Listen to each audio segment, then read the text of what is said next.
Welcome to Book Decoded. Today we're getting into a book that really speaks to the moment. The Problem with Being a Person by Talia Pollock. Oh, yeah, that title alone.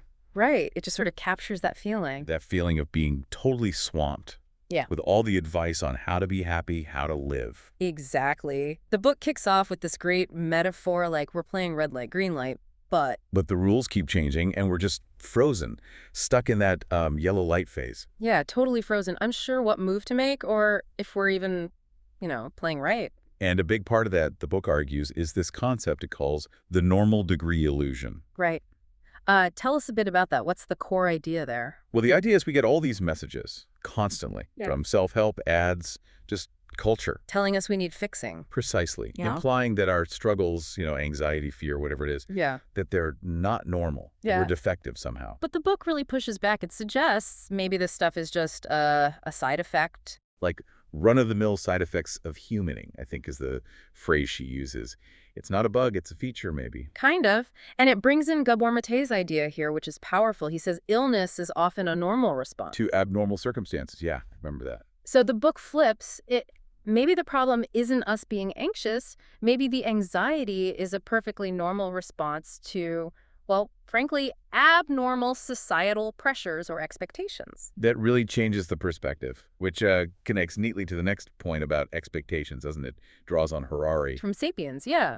The idea that unhappiness often comes from that gap, the gap between our reality and our expectations. And the book argues Western culture kind of pours fuel on that fire with the whole pursuit of happiness thing. Right. Especially linking it to, big external stuff. Like Ben Franklin did happiness equals success, wealth, public acclaim, those macro achievements. So we build up these huge expectations, often about things outside ourselves. And then we can't actually feel content with, well, our actual lives. Yeah. The expectations get in the way of just experiencing joy in the moment. Expectations as joy killers. I like that. It's a good way to put it. And this leads into another key distinction the book makes about different kinds of happiness. Okay, so not all happiness is created equal. Basically, yeah. There's hedonic happiness. That's the pleasure-seeking, the good vibes, feeling good right now. And then there's eudaimonic happiness. Yeah.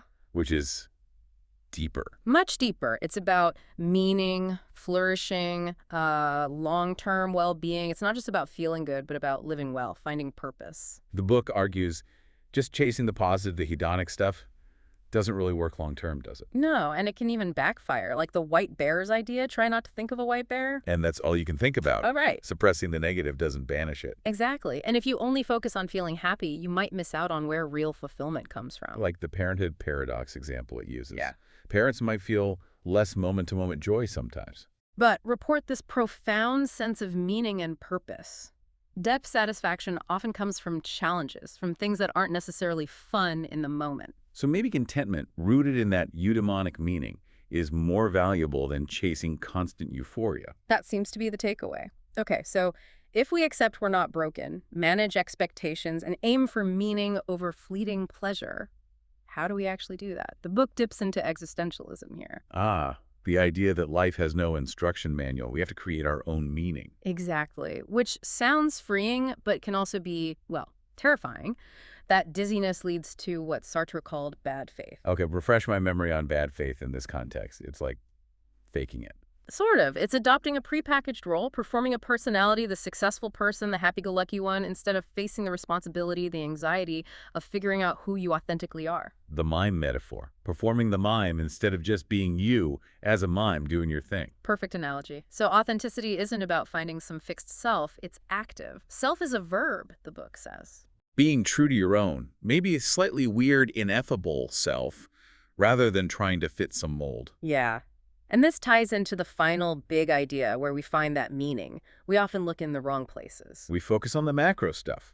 The big achievements society applauds. Getting that promotion, the public recognition. Right, the stuff that might get a park bench named after you, as the book jokes. But it argues the real gold is often in the micro. The small things, the everyday interactions. Exactly. Those brief, genuine connections, like the examples it gives the janitor feeling seen just by someone making eye contact and saying, good morning. Or the nursing home residents finding purpose just by caring for a plant. It's about feeling valued as you, right here, right Right. now. It's a huge shift in focus. Stop trying to fix yourself to meet some impossible normal degree standard.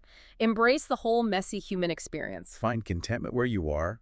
Live with integrity. And actively look for and create meaning in those small, intentional, micro moments that make up your unique life.